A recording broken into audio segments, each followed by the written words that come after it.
has been sentenced to 7 years and 8 months in prison for gun charges. The 25-year-old rapper was caught in possession of a gun as a convicted felon and faked documents pertaining to the weapon.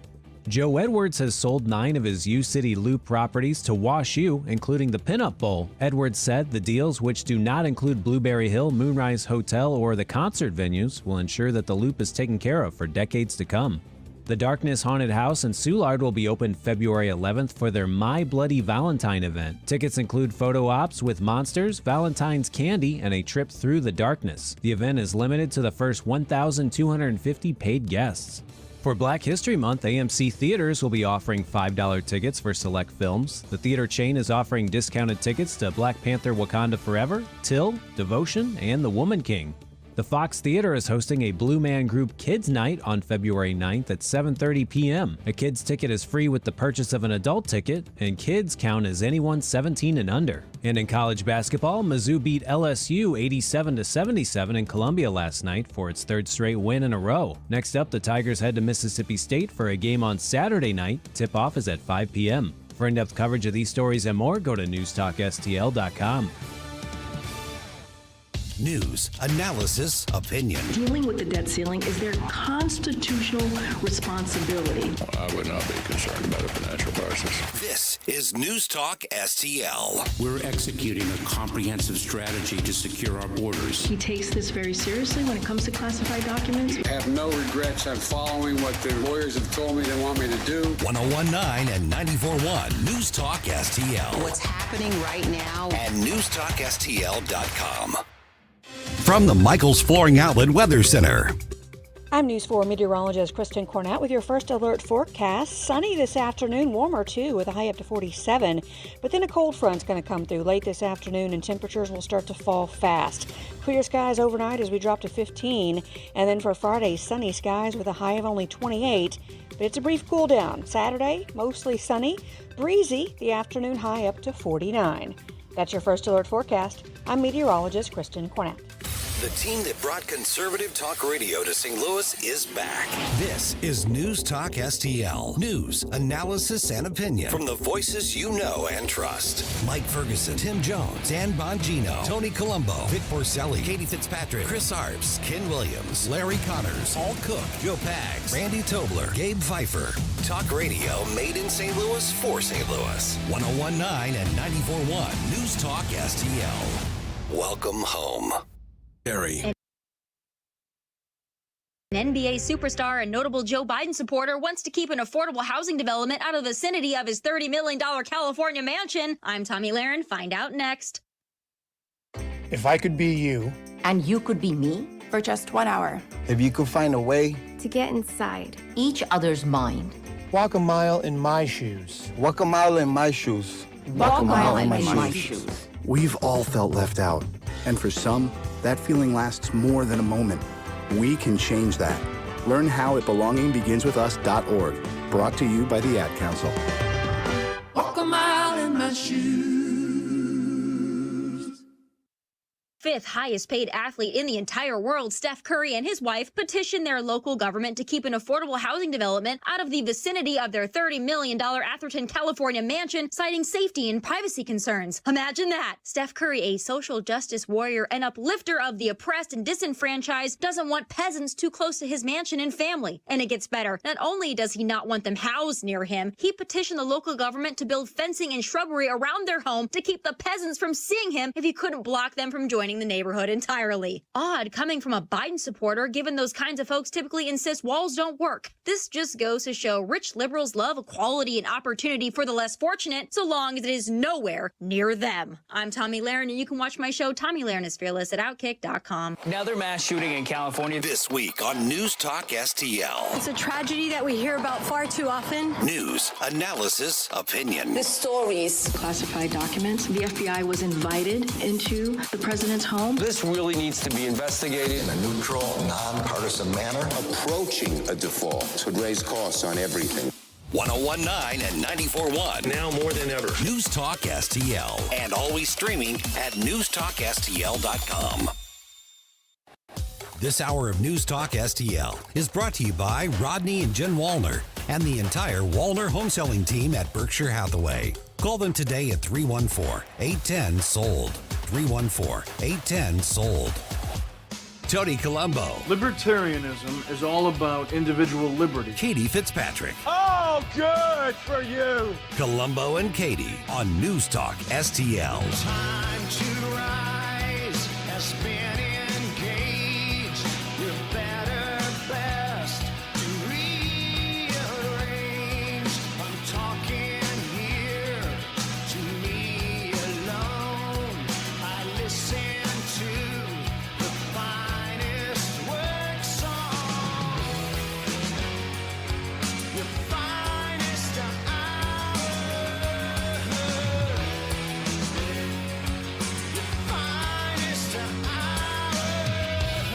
Hello and welcome to Thursday afternoon. Why does that feel crazy that it's Thursday? Here on It feels Colombo like and Friday Katie? to me. Really? Yes. Feels like Tuesday to me. What? Yeah, woo! That's the worst. It does. But it's good because Well, I guess no, that's the best. yeah, it feels like it shouldn't be this late in the week. But it is. Absolutely. And we are so happy that you are here with us again. I'm Tony Colombo, of course. That is Katie Fitzpatrick. And this is Colombo and Katie. Got a great show for you today. It is Thursday, which means usually, and it does today, that we will be checking in live at the White House with Christian Day Talk, White House correspondent with the Washington Examiner. Boy, there's plenty to talk to him about. So yeah, there's a couple of, and I don't want to make anybody like any other guests feel, I don't want to give them a confidence issue, but there's a couple guys like Christian Day Talk and Rodney Boyd and Closest Corner. There's like a few things that we do a week that are like, nails. you can just always count on them. Oh, And yeah, absolutely. Christian Day Talk always just brings such great insight because he's there at the White House as part of the press briefings and all that stuff that you just don't get anywhere else. You don't get that inside picture from anyone else. So that is it's It's such a very help. useful. It very, very is. Speaking of useful, and speaking of people that deliver, JT, Jason Thornton from Pocket Watching with JT, which you can hear, of course, every Friday at 8 p.m. here on News Talk STL. He joins us on Thursdays as well, so he'll be with us in just about an hour from now, just after 3 o'clock, and he will bring us our weekly dose of common sense financial advice. And he's another one that just always says something helpful. Always. He always says something that that is beneficial to your life. You learn something about, oh yeah, if I just did that, that might make my life a little easier.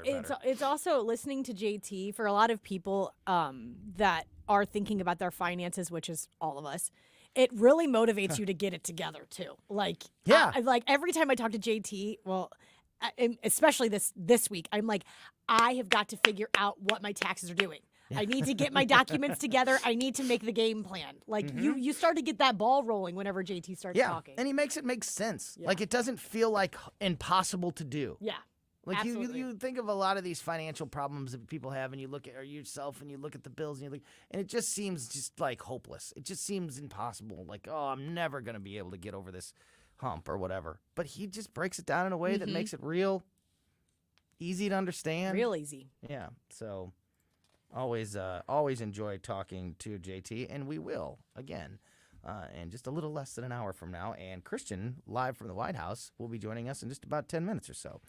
So we got a great show for you and lots to talk about, including, this is kind of breaking news here. The House voted today officially to kick Minnesota Democratic Republican Representative Ilhan Omar, Congresswoman Omar, off of the Foreign Affairs Committee, a decision that Republicans vowed to take because of Omar's history of anti-Semitic and anti-American remarks. So this finishes off the triumvirate of Adam Schiff, Eric Swalwell, and now Ilhan Omar, the three Democratic congresspeople that Kevin McCarthy, from the very beginning, even before he was Speaker, said would be being removed from these committee assignments because of their past actions.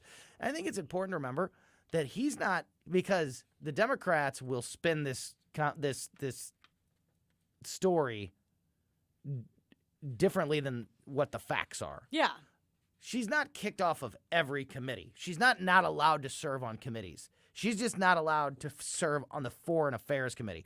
Just like Adam Schiff isn't allowed to be on, like Kevin McCarthy kicked him off the Intelligence Committee because he said this guy and Eric Swalwell off the Intelligence Committee saying this guy had a Chinese spy living with him for 10 years. We cannot trust him with secret American intelligence. So he can serve on other committees. They didn't make him, they didn't take away his ability to serve on committees and be a part of the legislative process as he's supposed to be as a representative. You just don't get to be on the Intelligence Committee when we deem you to be a big time intelligence. Yeah, compromised. Yes, exactly. Same thing with Ilhan Omar. You don't get to be on the Foreign Affairs Committee when you have said anti-Semitic things about one of our allies and anti-American things. You don't represent the United States on the Foreign Affairs Committee when you have spoken negatively about our foreign affairs in such a way to trash our country and one of our allies in Israel. And I think, too, the second part of this is not only are they allowed to be on other committees, which you just pointed out, but the second part of this is that whenever you watched them on like the Sunday show lineups, whenever you saw Schiff and Swalwell and Omar all together talking to panelists on MSNBC and CNN and stuff like that, their big notion was this is total revenge coming from Kevin McCarthy and total revenge coming from the GOP. That could be a little bit true. Yeah, it could be. But the more predominant thing that was the reasoning behind this is that there are facts that you just laid out. Mm-hmm. That is the reason why they were kicked out. It wasn't like the GOP wants revenge and that's the reason why they're off these committees. No, there are actual, factual, legitimate reasons to not have you on as a chairperson on those committees. Well, it used to be the speaker, the party in power, the majority, didn't get involved with assignments from the minority. If the Democrats wanted to put whoever on, it was up to the Democrats what Democrats served on various committees. And even or vice versa. When the Democrats had the majority, it was up to Republicans. It was still up to Republicans. Like they control it. The majority controls everything, but they didn't get involved with the other party's members and who the other party deemed was the best person from their party to go on a committee. But Nancy Pelosi changed that. Nancy Pelosi said, no, the Republicans don't just get to do that anymore. Right. I'm changing tradition and kicked people off and told and made it made it so certain members couldn't serve on certain committees. Republicans couldn't serve on certain committees because she was the majority leader and she flexed those muscles. So I don't know that Kevin McCarthy would have done this had Nancy Pelosi not done it. That's true. But since she did, and we talk about it all the time, I don't like that. I think the parties should be able to pick their own members and put them on. But Kevin McCarthy makes a good point when he says we got to play by the same rule book. We do. And if we're going to let them play by a different rule book and be harsher on us and then hold us to the traditions or the rules that they broke, then that just puts us at a disadvantage. But I agree. So I hate it, but I understand why they do it. I understand it completely. And I don't blame them. That would lend so much more credence to the Democrats' reasoning of being like the GOP are just after us if that was the only reason. But it isn't. Those people, all three of them, are compromised in some way, shape, or form, and that is one of the leading causes of them not being able to serve on those committees anymore. So as part of this story, there's a Republican, one of the Republican congresswomen from New York who serves on that same Foreign Affairs Committee. So as you mentioned, the Democrats and Ilhan Omar herself are saying that Republicans are racist and, I'm Muslim and that's why they're kicking me off. They're playing the race card, identity politics as expected. But there are people from even both sides, even Democrats have called out Ilhan Omar for things that she has said and done in the past. The Republicans laid out like specific examples, which that's where you win the case in my judgment. lays out specific examples of things that she has said that disqualify her for serving on the Foreign Affairs Committee. Nicole Maliotakis, I'm not going to try that one again. She's a Republican, a congresswoman from New York. She said, quote, as a member of the Foreign Affairs Committee, I've sat there and heard the representative actually spew anti-American and anti-Semitic rhetoric. She said of Omar, quote, I've been in that committee room where the representative equates Israel and the United States to Hamas and the Taliban.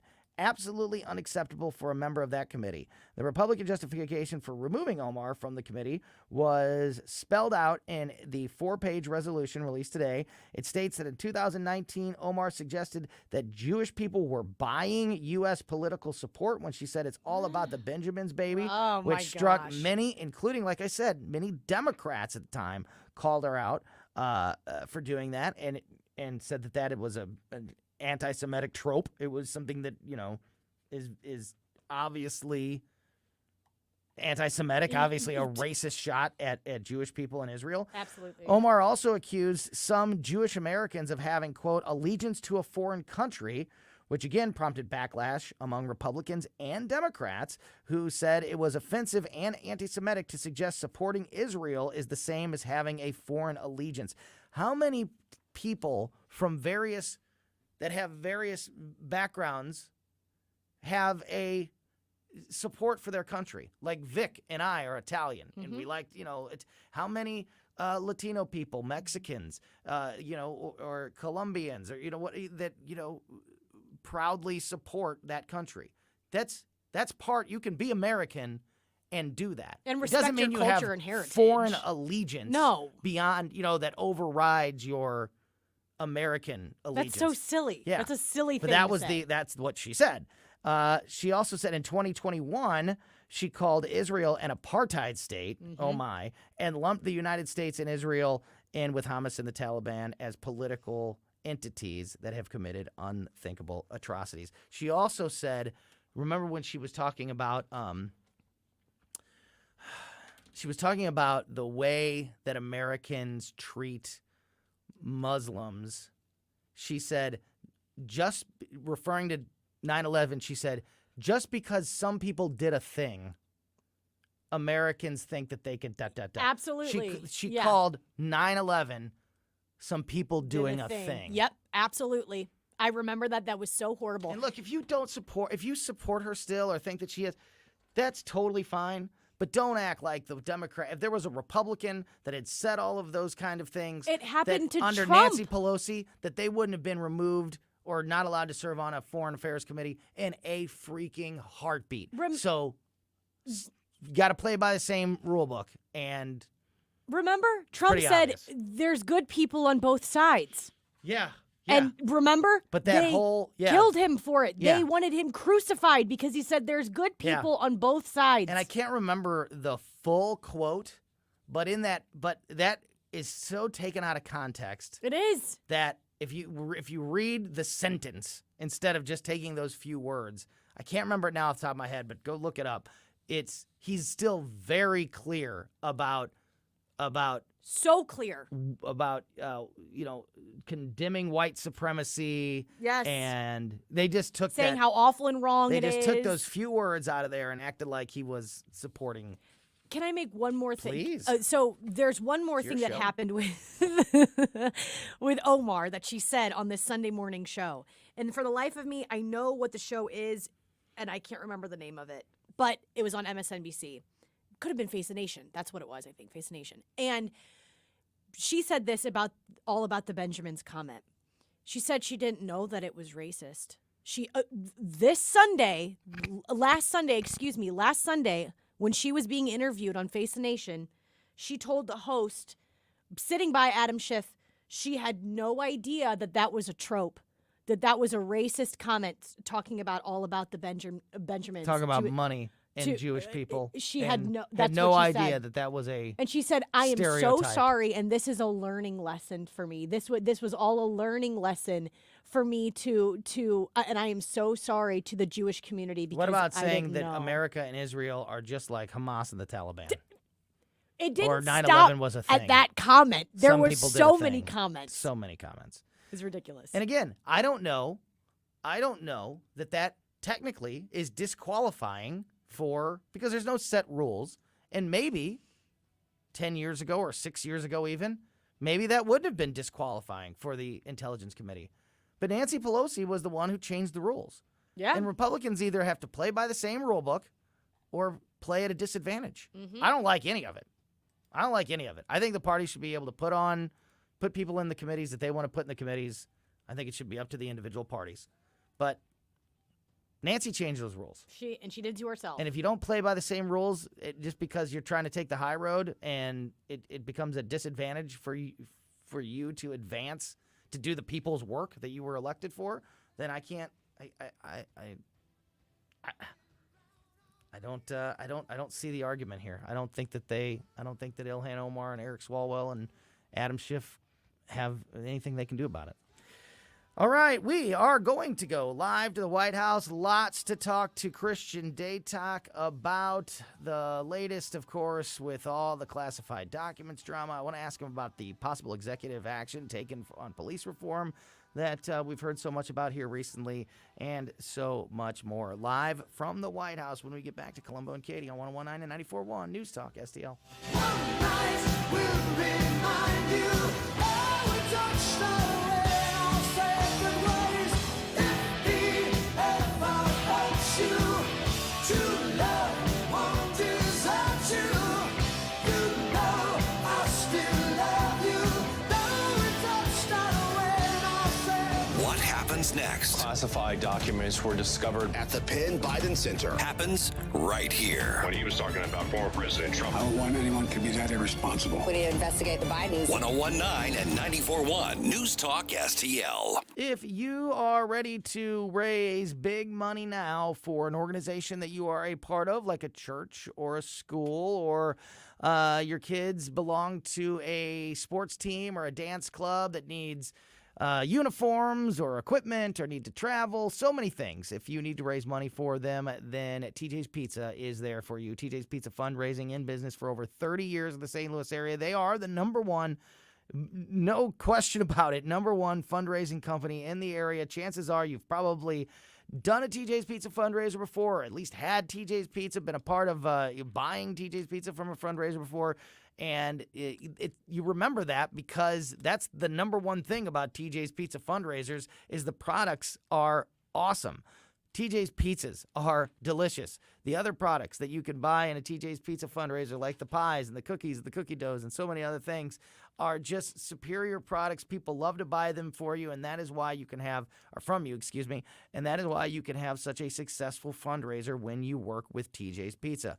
Another thing is their commitment to customer service and the commitment to evolve. They don't rest on their laurels. They have been the number one fundraising company for years, but they listen to their customers and they evolve to make it easier. What can we do to make this an easier process for you overall to better get your goals and the timeline that you're looking for? So there are various fundraising options for you to take advantage of. And they also, of course, always have the huge 40% profit margins. And it's just a superior experience all across the board. So if you are ready to raise big money fast for your organization, you get started now at tjspizza.com.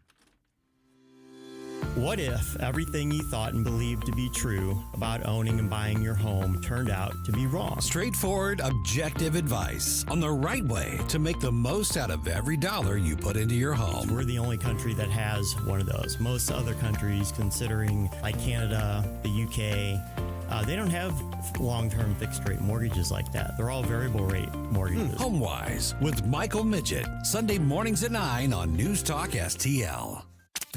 Mike Ferguson in the morning. Chris Dorr from the American Firearms Association. Chris, Democrats notoriously do not want to answer the question, what is an assault weapon? You know, the AR-15 that they want to ban. When you hear assault weapons ban being used by the radical left, just think firearms ban. They want to get rid of all of them. They use terms that they're not, that they don't bother to define along the way just to try to score points. Weekday mornings, 5:30 to 9 on News Talk STL. Hi, I'm Jen Wallner. And I'm Rodney Wallner with the Wallner Home Selling Team at Berkshire Hathaway. Hey, Rodney, how do you sell your home for top dollar? That's easy. Call the Wallner Home Selling Team at 314-810-SOLD. What if I want a flexible commission rate? Call the Wallner Home Selling Team at 314-810-SOLD. When's the best time to sell your home? Right now. Call the Wallner Home Selling Team at 314-810-SOLD. For all your real estate needs, call the Wallner Home Selling Team at 314-810-SOLD. That's 314-810-SOLD. Tim Jones and Chris Arps in the afternoon. It's Thursday, and at 4:05, we'll talk with Donna Jackson from Project 21, and at 4:25, Jim Carafano from the Heritage Foundation. Tim Jones and Chris Arps. Weekdays at 3:30 on News Talk STL.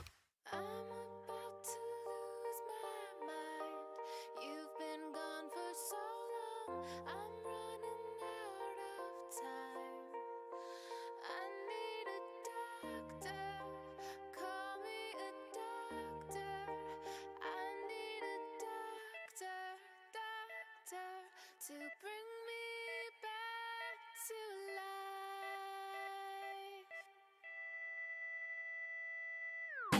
I told the world one day I would pay it back. Say it on tape and lay it, record it so that one day I can. Welcome back to Colombo and Katie on 101.9 and 94.1 News Talk STL. Tony Colombo here with Katie Fitzpatrick. And as we do just about every Thursday at this time to go live to the nation's capital and talk to Christian Daytalk, White House correspondent with the Washington Examiner. Christian, always great to talk with you, buddy. How are you? I am great, Tony. Thanks for having me back, as always. You bet. How's the weather there in the capital? We've been through it like a deep freeze here in St. Louis over the last few days. How you guys doing up there? It's definitely chilly, but I'd be lying if I said it was as cold as some places across the country have been portrayed on Instagram lately. We got maybe a quarter inch of snow overnight one night this week, and it's a little below freezing, but nothing too bad. We had some ice issues that famously snuck up on Katie and I. Mm-hmm. I caught some flack for on Twitter. But yeah, it's been a cold go here. So yeah, just curious about how things are up there. Lots to talk to you about. The first one I wanted to start with. I'm particularly a Second Amendment guy. It's one of my sort of hot button issues. Defending the Second Amendment and protecting it. We've heard a lot about this possible executive order, executive action being taken by the president when it comes to police reform. Not exactly, I mean, it kind of all ties in together. A lot of times when we're talking about crime, we talk about the Second Amendment. And so this is one thing that has piqued my interest, certainly. But I haven't heard a lot of details about it. Can you tell us about what this executive order could be if it does indeed happen, and what are the chances of the president taking executive action when it comes to police reform?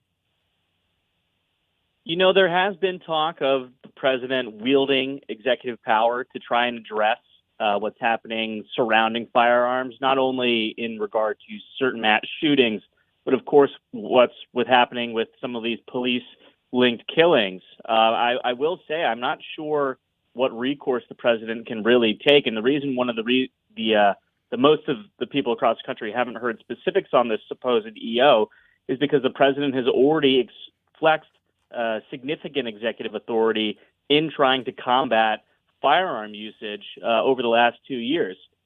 We haven't really heard anything specific out of the White House on this, but as long as these police killings and shootings, whether they are related to petty crimes or not, are happening across the country, this is an issue that Democrats in the White House want in popular conversation because it sort of takes eyes away from the larger scandals that they're dealing with concerning President Biden's handling of classified documents. Yeah, so let's go there. What is the latest?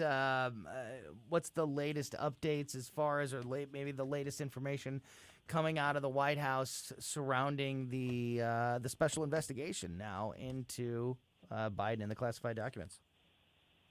Sure. Well, Wednesday was very busy at the White House on this topic. We heard, of course, about the FBI. I'm not going to call it a raid because it was planned out in advance. Yeah. But the FBI's thorough search of the Rehoboth Beach home, the president's team was aware of it, and they alerted the media to it shortly after it started. But on top of that, we found out that a similar search happened in Wilmington back in November. That had never been disclosed. So, of course, that raised even more transparency questions with not only Karine Jean-Pierre's handling of the timeline and dealing with reporters and, again, sort of trying to be as transparent as they pledged they would have been, but also the president's own personal legal team sort of muddying the waters on what the timeline of these searches have been. We've heard that a search of Vice President Pence's home out in Indiana will probably happen in the coming days. And each week that this story goes on, where we get new information trickling out, I have to say it undermines the American public's trust in the White House, no matter what level that was, heading into this scandal. Christian, has the White House or has Jean-Pierre, have they said a total number of documents that have been found collectively yet? That was a question that was asked of Ian Sams yesterday. He's the spokesman for the White House counsel, and we didn't get a flat answer. We do know that in this raid of the Rehoboth House yesterday and the similar FBI action at the Wilmington House in November, they did take some non-classified documents. Some of those included handwritten notes that related to President Biden's time as vice president. We don't know what was in them, and we don't know why specifically they were taken, other than they might have been related to this ongoing investigation. Again, the details we have on this, Katie, are extremely limited, which is sort of fueling a lot of this speculation, which, again, I'm coming back to the same issue, is why some people in the press, myself included, are very frustrated with the level of transparency we're getting from this administration. Christian, I have one more question, and I know you just said that there's not a lot of details coming your way. I totally get that, but did Ian Sams, did he say anything about a yes or a no that there might be other locations that we're going to be seeing? I mean, again, I know, Christian, you just said this is a total debacle that's happening, but did someone ask him a question saying, are there other locations, and was he able to answer that with a definite yes or no? Those questions were asked yesterday, Katie, multiple times, and while Sams didn't give us a real answer, reading between the lines, you can assume there will be further locations, whether they are near those homes that were searched before, or perhaps they're at President Biden's offices at the University of Delaware. There will be more searches, again, considering the way that they're handling this. I think if you just look at what Ian and what Karine are telling us in the briefing room, any answer that they can give an affirmative or a negative answer to, any question that they can legitimately answer, we get something on. If it's anything involving future X's and O's of the investigation, we get referred back to either the DOJ or White House counsel. This is one of those scenarios. So again, just reading between the lines, I would expect more of these searches to be unearthed in the coming days and weeks. You know, obviously, one of the last question about the classified documents, one of the biggest things that sets the president's situation with classified documents above the rest is the fact that he even has classified documents from when he was a senator. Has anybody, the president, the White House directly, or just the Democratic Party, maybe indirectly through rumors, has there ever been any answers given to why the president had classified documents from when he was a United States senator, which we know is something that just flat out should not be possible? We haven't had anything on the record from the White House on this specific question, Tony, given sort of the tight-lipped way that Karine is addressing the press. That being said, if you look at President Biden's own statements, you have to say this is either the mishandling of information is due to carelessness, ineptitude, or just, bungling of your personal duties, or there has to be some nefarious reason for it happening. Given that documents were found in multiple locations, and given that this spans not only the president's time as vice president, but his 4-decade-long Senate career, it's at the least a very haphazard pattern of operating and handling these documents. It's irresponsible, and hopefully, if nothing else comes of this, our elected officials will handle these types of classified documents with much more care in the future. Earlier in the show, Katie and I were talking about the news, the breaking news that it is now official. The third shoe has dropped, if that's possible. Ilhan Omar, Congresswoman Omar, now officially off of the Intelligence Committee. This is Kevin McCarthy finalizing his promise about Adam Schiff, Eric Swalwell, and Congresswoman Ilhan Omar.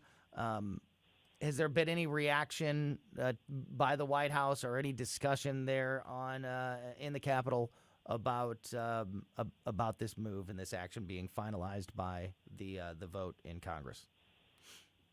Sure. Well, the White House has bristled not only at the reports that Congresswoman Omar would be removed from the Foreign Affairs Committee, but now that this has actually happened, it was addressed in the briefing today. Karine called Congresswoman Omar a highly respected member of Congress. She noted that even though the Congresswoman has made anti-Semitic comments in the past, she has apologized for them, and I think they're sort of, jumping the shark on this one here. This was something that Republicans campaigned on.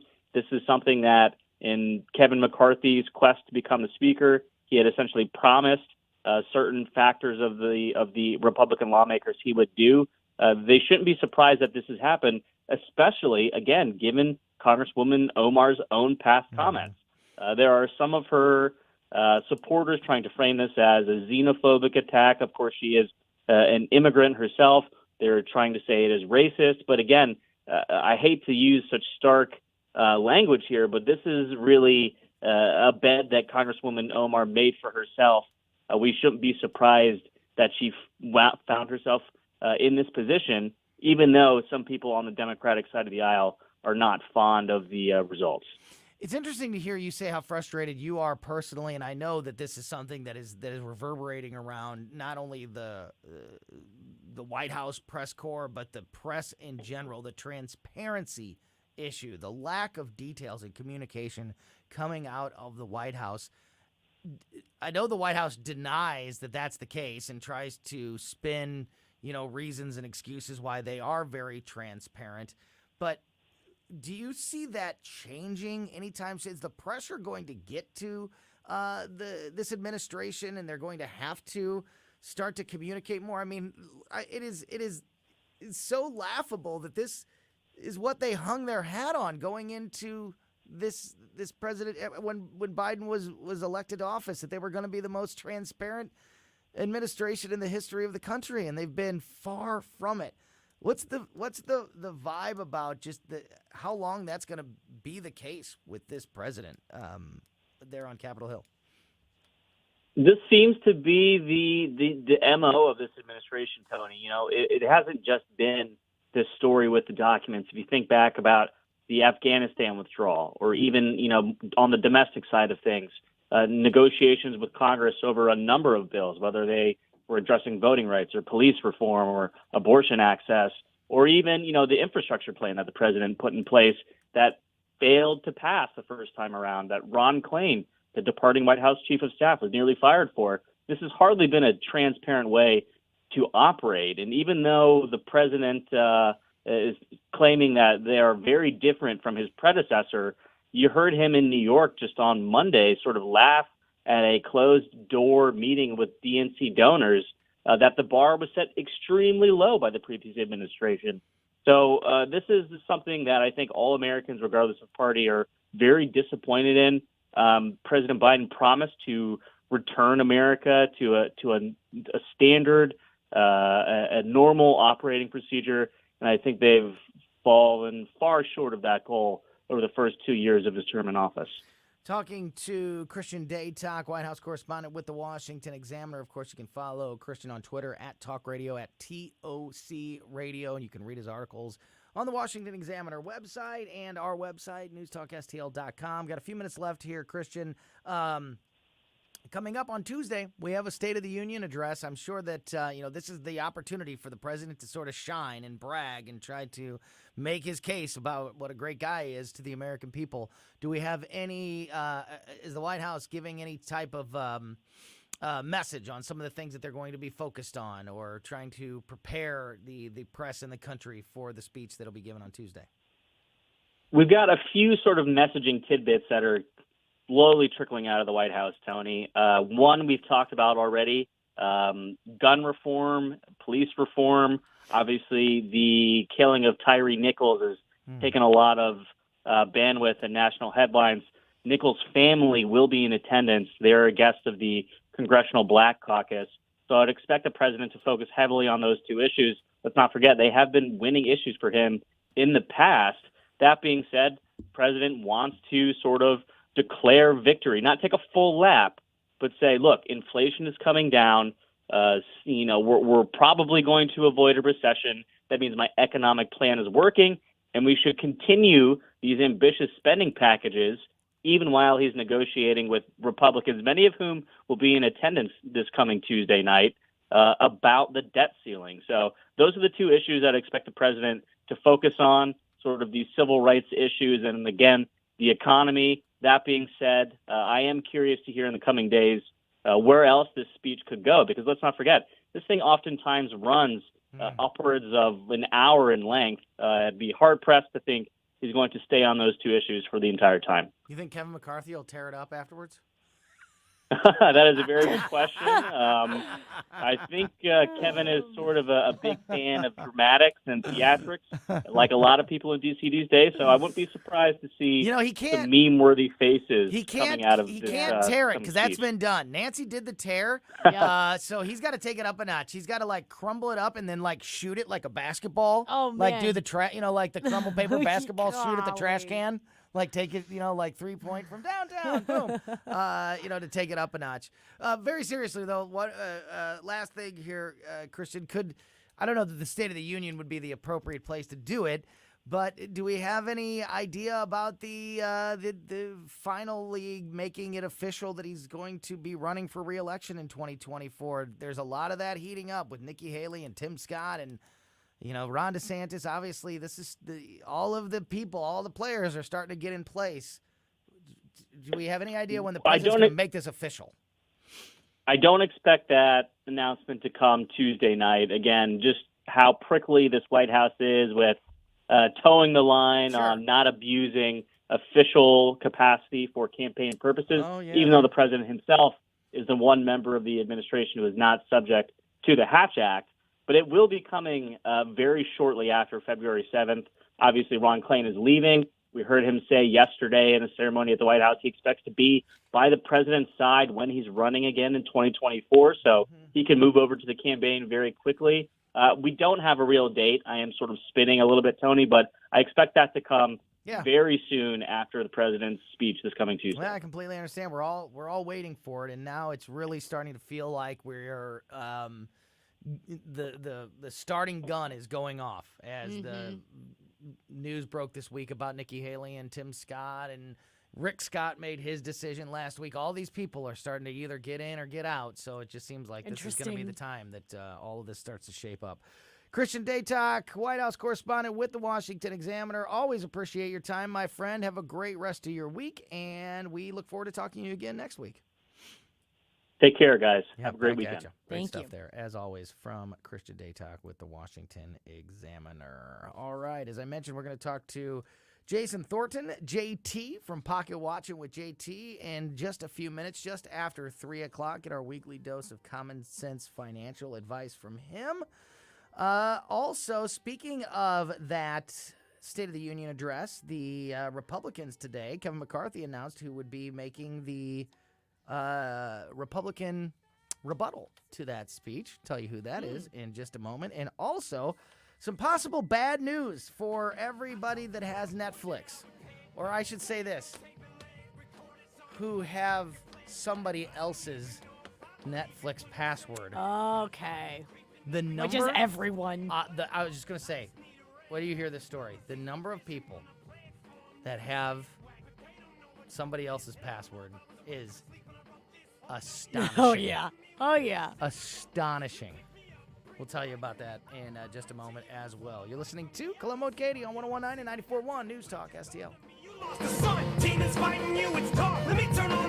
Conservative talk for St. Louis. It's your patriotic right and duty. The government needs to step up and do its job. This is News Talk STL. It's well-balanced conversation. News, analysis, opinion. Hey, Colombo here for Rockwood Charcoal. I love to grill and definitely prefer using charcoal over gas. And ever since I met Jonathan Heslop and he introduced me to his product, Rockwood Lump Charcoal, I can't use anything else. Rockwood is made from 100% pure Missouri oak and hickory and has been the nationally highest consumer-ranked charcoal for several years. So you're cooking with the best and supporting local industry and a local business all at once. Doesn't get any better than that. There's over 100 area Rockwood retailers. Find yours at rockwoodcharcoal.com.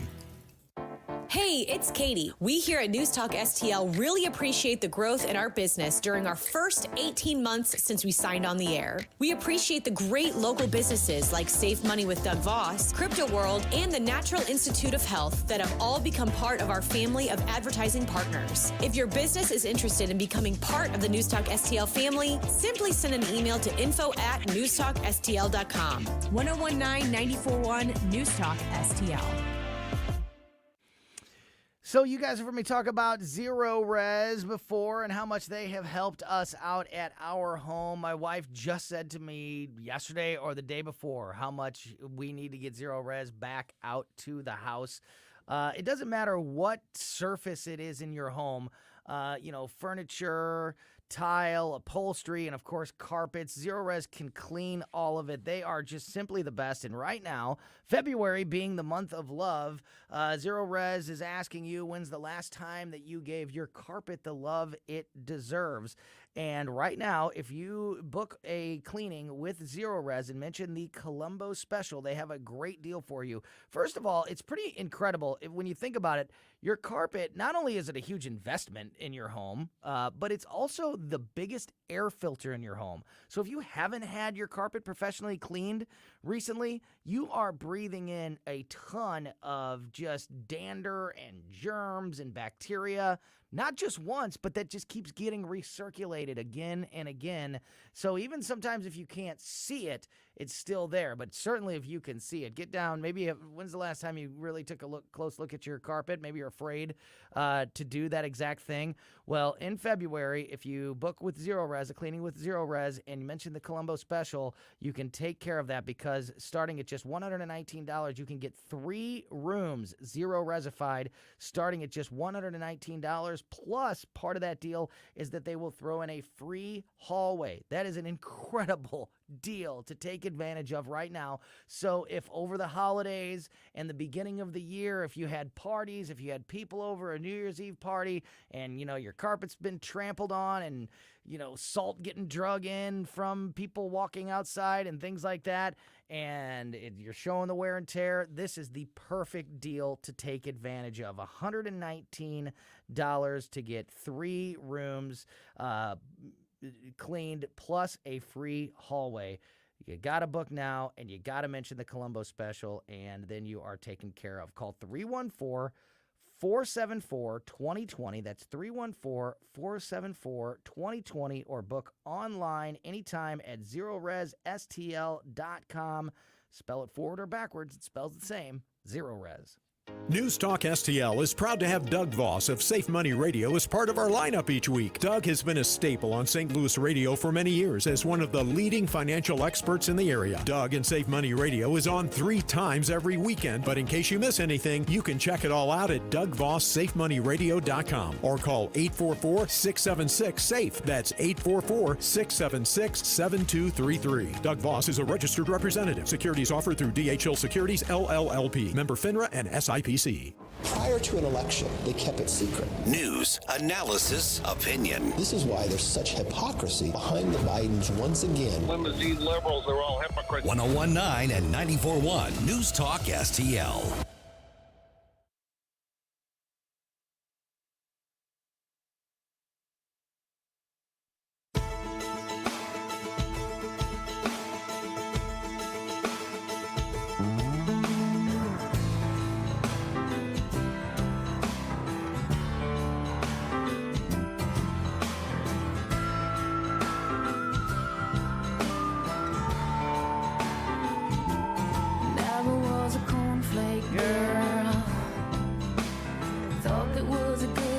Well, welcome back to Colombo Katie on 101.9 and 94.1 News Talk STL. As I mentioned, the State of the Union coming up on Tuesday. Great conversation there in that last segment with Christian Day Talk at the White House correspondent with the Washington Examiner.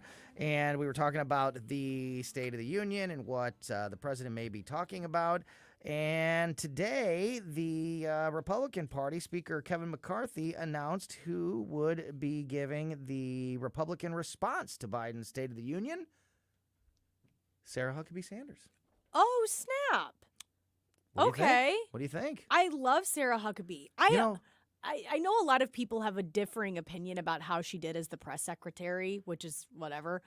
I always thought that she did a great job, especially because she had never been in a position like that before. She wasn't on, Fox News or anything like that before she got there. That was her first role in a big speaking position like that. And so I've always thought she was very impressive.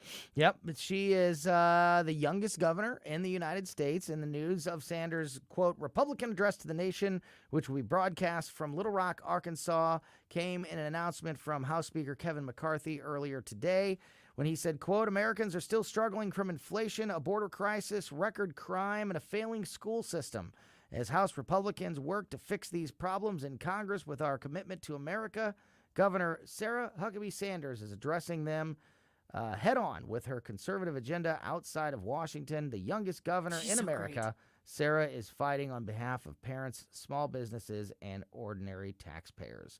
So Sarah Sanders will be delivering and I think that's a good choice because so many times in the past, we've seen maybe somebody who's a very good politician or very, good at their job of serving their constituents, but just come off as stiff. Yeah. Like, that's a tough position. It is. Remember Marco Rubio in the awkward glass of water? Absolutely. There's a lot that can go wrong. But Sarah Sanders she's great. She's just very used to being in front of a camera. Yeah. She's used to communicating and talking and being very natural and confident. And there's no conflict about Sarah Huckabee Sanders. To my knowledge, there's no controversy surrounding her. People aren't like, oh, I hate her, or, oh, I love her. It's just like, oh, okay, that sounds like she's a very smart, sound choice to me. And do you remember whenever she was roasted by Michelle Wolf, that comedian, and Michelle Wolf just said horrible things about her? Talk about a do you woman. Remember how horrible that? Oh, it was so bad. It was so bad. Oh my God. I'm not even talking about you're making fun of your I don't care. I'd tear them up. Tear up the Republicans, tear up the Democrats. She was just not funny.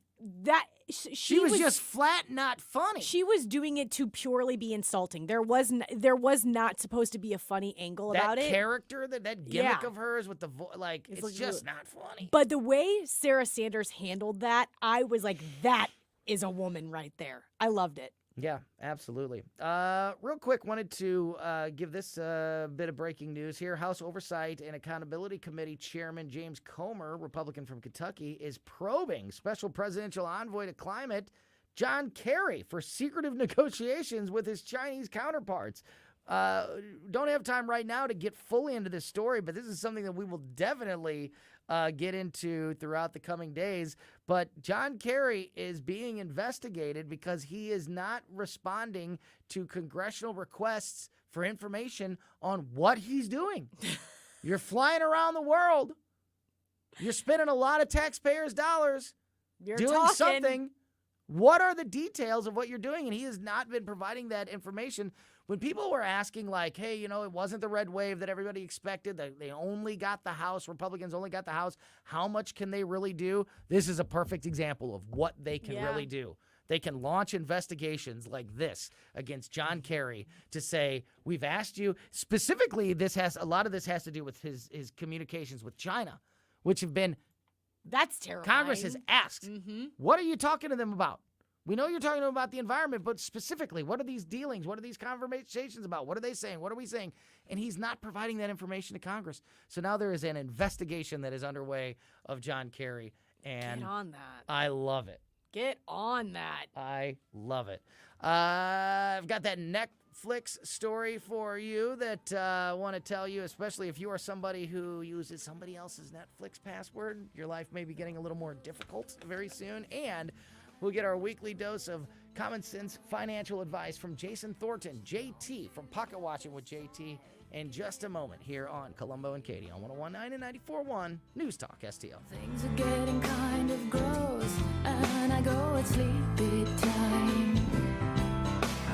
This is not really. Hi, Susie Moore here. American culture is at a crossroads. My friend and coworker at Red State, Kira Davis, has written a new book called Drawing Lines: Why Conservatives Must Begin to Battle Fiercely in the Arena of Ideas. She challenges conservative Americans to stop retreating from culture and helps you to think critically through the pressing cultural issues of our day and offers practical advice and solutions. It's time for conservatives to make themselves uncomfortable and get engaged, get inspired, get moving, and get winning. Pick up a copy of Kira's new book, Drawing Lines, available at Amazon, faithfultexts.com, or wherever books are sold.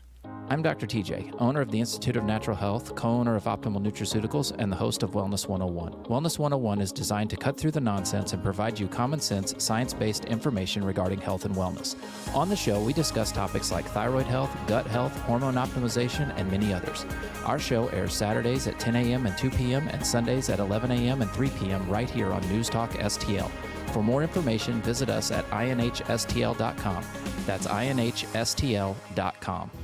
Hey, Colombo here, and many of you know that one of my favorite things to do when I have some free time is to get out on the water and go fishing. And the folks at Bluff City Outdoors in Alton are the people you should see before your next fishing trip.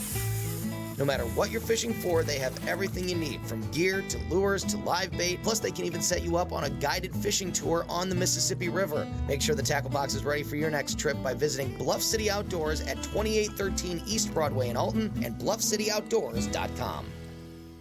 Welcome home to St. Louis's new choice for conservative talk. Democrats do what they do. We choose truth over facts. News, analysis, and opinion. Classified top secret documents. Prior to an election, they kept it secret. We will not comment. Sitting in the garage behind a Corvette. This is why there's such hypocrisy. Raise the debt ceiling. Congress must deal with the debt limit. Consequences for the country are a major economic crash. 101.9 and 94.1 News Talk STL. KLGY HD3 Clayton, K270BW Bellefonte, KNBS Bowling Green. This is News Talk STL at 101.9, 94.1, and always streaming at newstalkstl.com. Breaking news this hour at townhall.com. I'm Bob Agnew in Washington. Republicans in the House have voted to oust Minnesota Democrat Ilhan Omar from the Foreign Affairs Committee. Speaker Kevin McCarthy says Omar has made anti-Semitic comments in the past. The military in America is equal to Hamas and the Taliban. Omar pointed out she is Muslim, an immigrant from Africa. Is anyone surprised that I am somehow deemed unworthy to speak about American foreign policy? My voice will get louder and stronger, and my leadership will be celebrated around the world as it has been. Speaker McCarthy says there should be a code of conduct moving forward. Every single member of Congress has a responsibility to how they carry themselves. Democrats ousted 2 Republicans from committees 2 years ago. Ed Donahue, Washington. Former President Trump believes Jack Smith, that's a special counsel leading the investigation into Trump's classified documents and the January 6th riot, is biased against him. I have a guy as a special prosecutor who just hates Trump.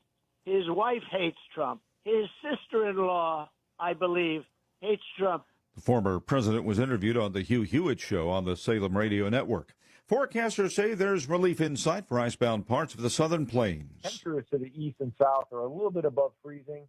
So as we go forward during the day, the threat will be more for rain across parts of the lower Mississippi Valley, anywhere from Louisiana, Mississippi, Arkansas, down towards the Gulf Coast. At the moment, it looks like it's transitioning from a big winter weather ice threat to more of a typical rain threat.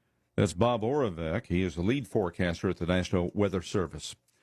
A shooting at a Memphis library has left one person dead and a police officer critically wounded. Authorities say the victim was pronounced dead at the library. The officer was taken to a hospital and remains in what's being called extremely critical condition.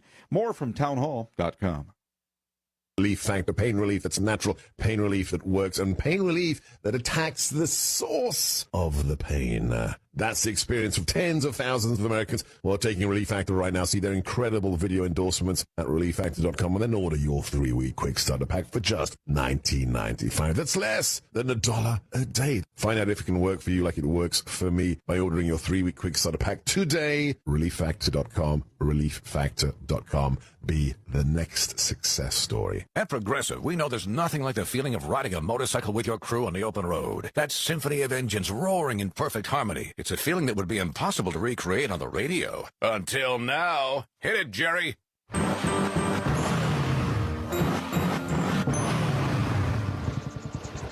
Oh, my word. Really, really terrible. Was that a glockenspiel, Jerry? Quote with Progressive and see if you could save with America's #1 motorcycle insurer. Progressive Casualty Insurance Company and Affiliates. No, Jerry. It's over.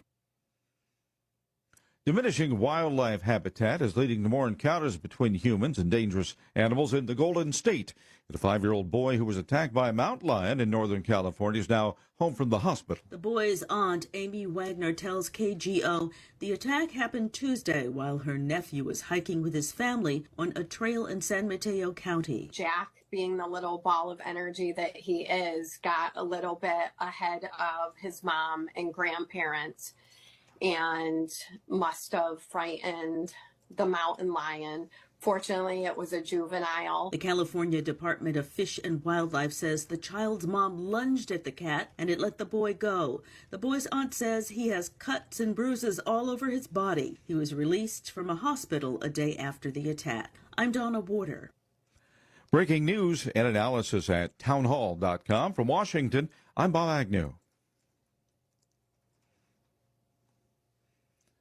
Republican Governor Ron DeSantis says his state of Florida will have enough money to withstand a national economic downturn, even as he provides new tax breaks. DeSantis released his proposed $15 billion budget Wednesday with promises of sales tax relief on items like pet food and children's books and gas stoves. DeSantis, who will likely run for president next year, also used the announcement to make political jabs. Republicans have expressed outrage since a study suggested gas stoves could cause health problems, and some have questioned whether they should be banned. DeSantis said liberals are coming after stoves, and he wants to provide an incentive to buy them. Keith Peters reporting. U.S. applications for jobless aid fell again last week to their lowest level since April. The Labor Department says applications for jobless aid in the U.S. for the week ending January 28th fell by 3,000, down to 183,000, the third straight week that claims were below 200,000. More of these stories at townhall.com. From the Michaels Flooring Outlet Weather Center. I'm News 4 meteorologist Kristen Cornett with your first alert forecast. Sunny this afternoon, warmer too, with a high up to 47. But then a cold front's going to come through late this afternoon and temperatures will start to fall fast. Clear skies overnight as we drop to 15. And then for Friday, sunny skies with a high of only 28. But it's a brief cool down. Saturday, mostly sunny, breezy, the afternoon high up to 49. That's your first alert forecast. I'm meteorologist Kristen Cornett. Listen anytime. It happens Anywhere. Everywhere. Every day continues to bring more news. With the News Talk STL app. Keep St. Louis's home for conservative talk with you wherever you go. Download the News Talk STL app in the App Store or at newstalkstl.com.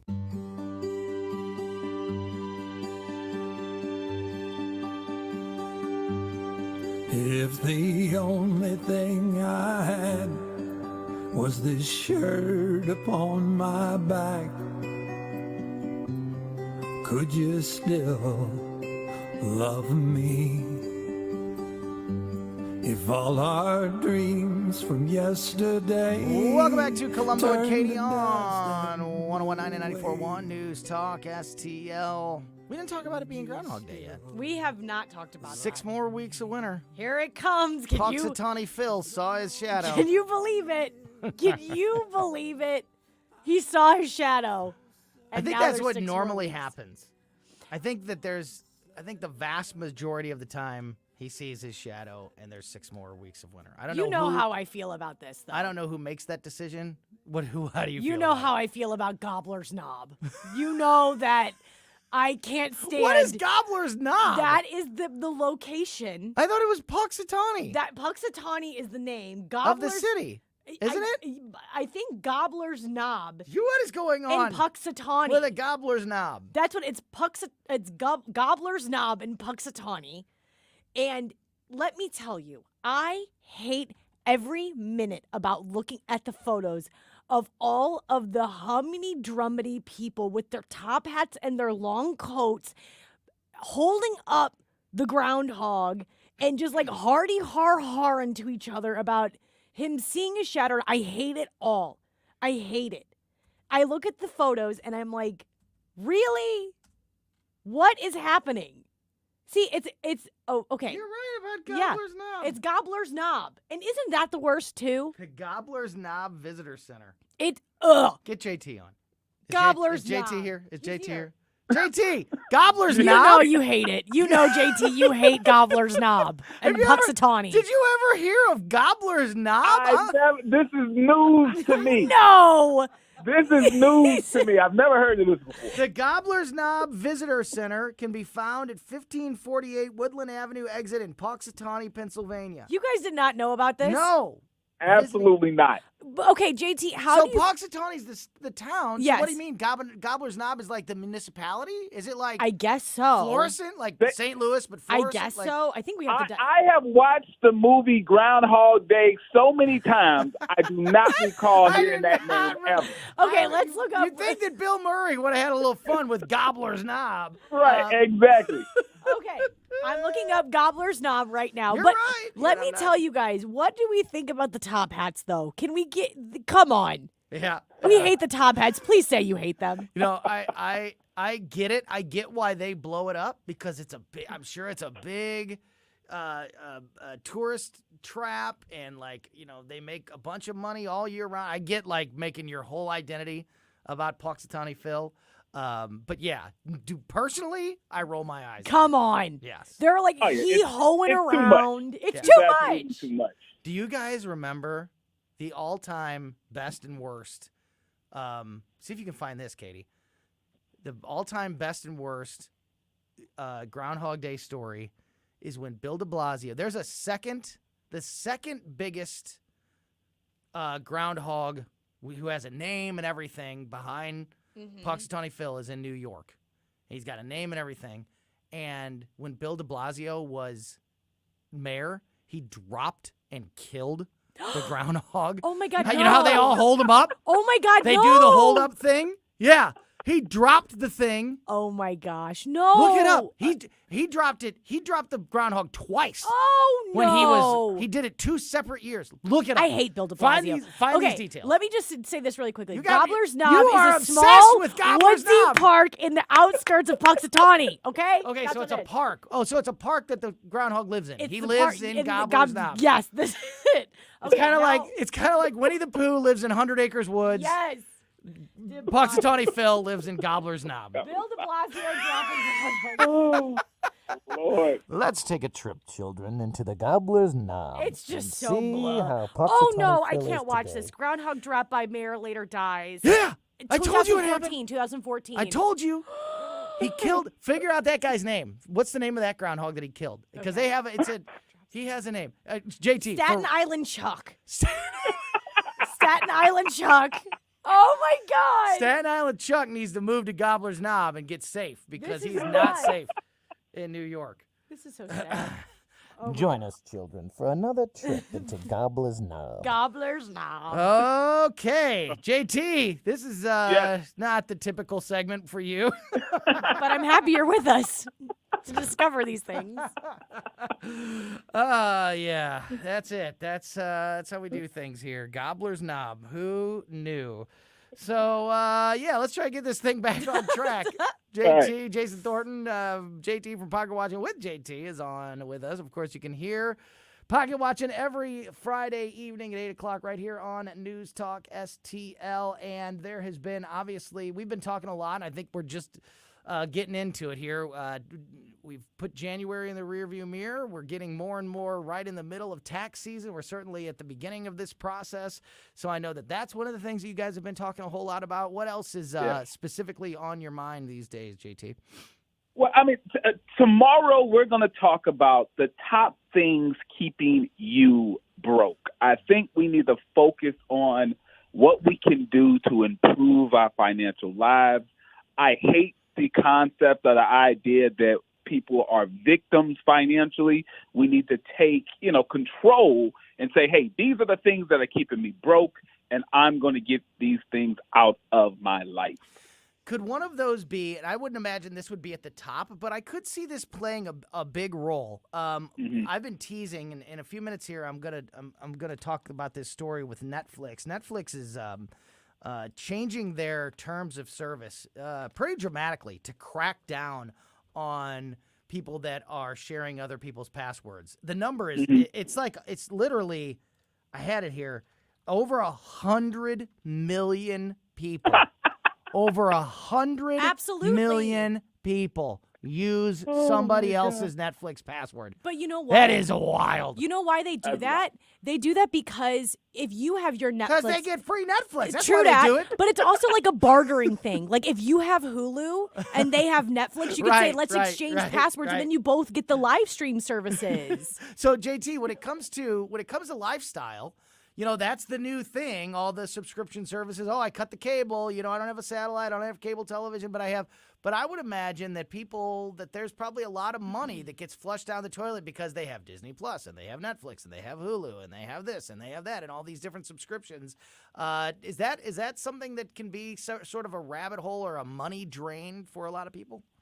Oh, absolutely. When this whole cutting the cord thing started, it was around like Netflix. There's one, then Hulu. There are so many streaming services that when you add them all up, it's more than the cable that you thought you were freeing yourself from. Yep. You are like the frog in the pot where they were slowly heating up the temperature and you don't realize you're getting cooked. Yeah, and if you remember, that's everybody did at the beginning, like, oh, I switched, I canceled my cable, and now I got YouTube TV, and my bill went from $160 to $40 or whatever it was, and that was the big brag. Yep. And now, JT, it's more like, oh, well, I used to pay $160, so I can just make it $160 again. Like, it's not about the savings anymore. It's about like, oh, look, well, I was paying $160, so I can afford to get another one and another one and another one. Yeah. And it's not like, well, you just defeated the purpose big time, right? Yeah, and what ends up happening is it's that slow creep where you don't even realize all the services that you have, these reoccurring debits that are coming out of your account month to month. People don't even realize that they are paying for things that they are not using. It's like 2023's version of a gym membership. People who get suckered into a gym membership early in the year because they have this New Year's resolution of losing weight, and then they don't even realize that it's November and they've been paying for a gym membership that they never use. Well, there's people who have Peacock Plus and all these other things. I heard MGM Plus is coming out. Right. They don't even watch. They may watch Max, one thing on the entire network, but they're paying $5, $8, $15 a month for something they don't even use. Yeah, I would imagine that. And you know what? That gym membership's a good one. I bet you there are hidden costs in everybody's lives.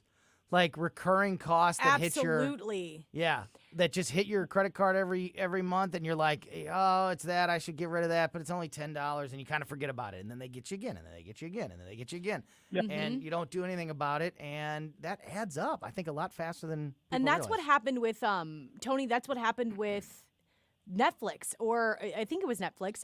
Originally, remember both of you, JT, do you have Netflix? I'm sure you do.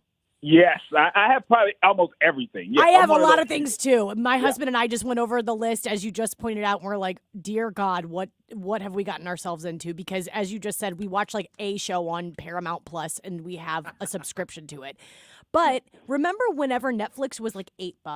Yeah. And then they're like, well, we'll just creep it up to 10. It's not that big of a deal. And all of us were like, oh, okay, that's $2.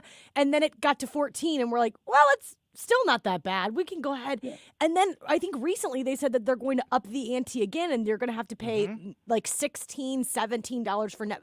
So to me, JT, whenever we're looking at our finances, and my husband and I do this a lot, and I'm sure this is really commonplace with what people are trying to talk to you about, whenever you have these incremental payments, whenever they're incrementally moving up and up and up, you probably find a lot of people come to you and they're like, Well, it's not $2 really isn't that much, right? Yeah. I didn't even realize it had gotten so out of control. Yeah, I had no idea. Mm-hmm.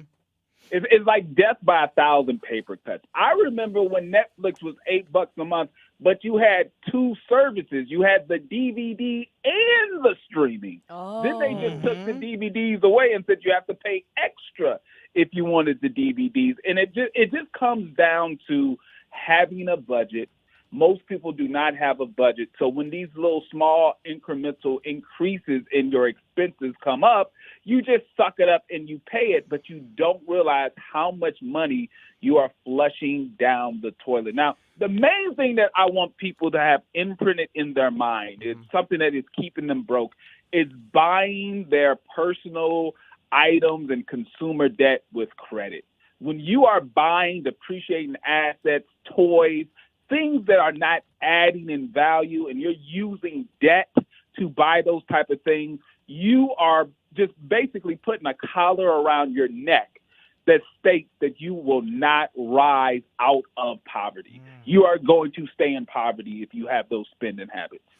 You can pick up great common sense financial advice every time you tune into Pocket Watching with JT. You can follow on the Pocket Watching YouTube channel. Pocket Watching is live every Monday, Wednesday, and Friday night. Of course, Friday night is the Super Show, live here on News Talk STL at 8 o'clock every Friday night. And as usual, JT, if people have not had a chance to check out the show yet, tell them what it's all about. Absolutely. It's a call-in financial talk show hosted by a certified financial planner trying to give you smart money tips so you can improve your life. Great stuff. Normally we would let you go right now, but I actually have in front of me here. We usually try to end the show on a fun note. I have 8 stats and facts about Groundhog Day. Okay. Would you like to stick around for a few minutes and I want to hear this. react to this? Okay, here we go. 8 stats and facts for Groundhog Day. Number 1, don't put too much stock in Punxsutawney Phil's prediction.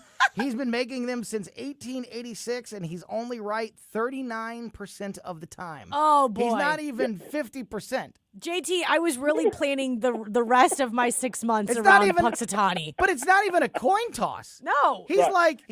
He's especially bad at this. He gets an F. But somehow that groundhog is better at his job than the average stockbroker. Yeah, that's true. That is so true. As I think I said this off the air, he usually predicts 6 more weeks of winter, like he did again today. He has seen his shadow 106 times and only not seen his shadow 19 times. 106 times he's seen his shadow, which means 6 more weeks. Only 19 times has he said there have been the whole no, he didn't see his shadow, so summer is going to come or spring. And comes what early. happened those 19 times? Do we know? And who knows? What does that mean? What do you mean? It said that he's wrong. He's only right 39% of the time. How do you be wrong? When does spring come early or winter last longer? Who makes that determination? Punxsutawney. Winter's lasting longer. No, he's wrong most of the time, so he's not even doing it right. It's actually Staten Island Chuck that does it. Check this out. Another fact and stat about Groundhog Day. They used to eat Punxsutawney Phil after he made his prediction. I cannot stand this. They served him up after the first official Groundhog Day as tribute. It was okay, he makes his prediction and then we all feast. That is He was a sacrifice. Oh, my God. That's how it used to be. Now, it hasn't been that way since the 1800s, but that's what they used to do. He used to make his prediction, and then they'd get cooked. How horrible. Those are heathens, JT. I'm so happy we don't live in those times. Despite the fact that we know that they used to eat Punxsutawney Phil, the official lore is that he is immortal, that it's been the same groundhog living in Gobbler's Knob for 120 years or whatever it is. Here you go. Here's another one. Here's a good one. Punxsutawney Phil has a wife. Who dat? Her name is Phyllis. Oh. They've never had kids. The Groundhog Club says she doesn't drink the elixir of life like Phil does and isn't immortal. So I guess there's been several Phils, or several Phyllises, but only one Phil. Well, how'd they come up? You got Puxatawny, and then his wife is Phyllis. Right. That is wow. That's disappointing. Here. Right. I should have read this before the show. I would have been able to What is it? justify Katie. Another fact here: the Gobbler's Knob event attracts thousands of people. The record was around 40,000 people in 2020. 2020? That was COVID. 40,000. It was before the world shut down. 40,000 people February. in the middle of COVID? It's February. Well, we were right on the precipice. We were. We knew right about COVID. 40,000 people went to see him make his prediction in 2020. Nuts. That's and then it does say next year it was 0 because of COVID. Yeah, people are like, 40,000 people. And did you know that you mentioned the movie earlier, JT? This month is the 30th anniversary of the movie Groundhog Day. I cannot believe that movie has been around for as long as it has. Classic. Before we run out of time here, I want to share this full Netflix story really quick. Netflix password sharing crackdown details have been released, and it looks like it's going to be a big problem for millions of people. Additional information about Netflix efforts to restrict members from sharing passwords outside their households has come to light. In a preview of what is likely heading our way in the United States, the Sharing Your Netflix Account pages on the streaming service in their help center in Costa Rica and Chile and Peru were changed as of yesterday and said, quote, anyone in your household, those who live with you at your primary location, can use a Netflix account. Those who aren't part of what Netflix considers to be your household will have to get their own account, or the owner of the account that outsiders have been using can add them as a, quote, extra member, according to these new web pages, but that will come with an additional cost. So if you're somebody that is sharing my password, let's say, Katie, you can keep sharing my password, but it's going to cost me more. It's not as much as a subscription, but it's an additional cost to me. Let's see, it says when someone signs into your account from a device that is not part of your primary location, oh, wow. Listen to this. When someone signs into your account from a device that's not part of your primary location, or if your account is accessed persistently from another location, that device could be blocked permanently from watching Netflix. So if you're borrowing somebody's password on you and you always do it on your phone and they figure out that they'll just cut the service to Netflix to your phone permanently. That stinks. To make it go so you can stop. So you stop stealing, I guess. To detect devices linked to the primary location of account, the company said it utilizes IP addresses, device IDs, and account activity. Netflix said as of January 19th in a shareholder letter that over 100 million households engaged in account sharing, something it said, which is using somebody else's password, essentially, which it said undermines our long-term ability to invest and improve Netflix as well as build our business. It's hard to feel bad for a giant company that's making millions and millions of dollars, but that's incredible. That is. 100 million people are using somebody else's password. Yeah, pretty wild stuff. JT, thanks for a little overtime with us this afternoon. That was fun, my friend. I love learning new stuff, so thank you. I'm glad that you got to learn something from me for once, because I learn something from you every single week. JT, thanks so much. We'll be listening tomorrow. All right, Tony and Katie. Yeah, you bet. Thank you. Don't forget to tune in to Pocket Watching with JT to get your common sense financial advice tomorrow and every Friday at 8 p.m. That's going to do it for Colombo and Katie today. If you missed anything, make sure you are subscribed to the Colombo and Katie podcast. We put this show out as a podcast shortly after we get off the air every day, so there's no reason to miss anything. You can get our podcast anywhere you get podcasts, whatever your favorite podcast platform is. Spotify, Apple, Amazon, Google, many, many more. We are on all of them. So subscribe to the Colombo and Katie Show podcast on your favorite podcast platform, and also subscribe to us on our YouTube channel so you can see us every day as well as listen to the show. Time to hand things over to the Tim Jones and Chris Arp Show. They'll get you through the rest of your Thursday afternoon. Thanks so much for listening to us and supporting us here at 101.9 and 94.1 News Talk STL. If every fairy tale I told never led. The news and talk that affects St. Louis. Classified documents in my home. To appoint a special counsel. This is 101.9 and 94.1. Mass humanity coming across the border. Negotiation over the debt ceiling. News Talk STL. This is Larry Connor's commentary on News Talk STL. Here are some staggering and tragic numbers. The DEA estimates that over the last 12 months, they've seized enough fentanyl, enough to kill everyone in the U.S., 330 million residents. And fentanyl fatally poisoning one person in America already every 8.5 minutes. That's 175 people a day. Congressman Buddy Carter, Republican from Georgia, introducing legislation that would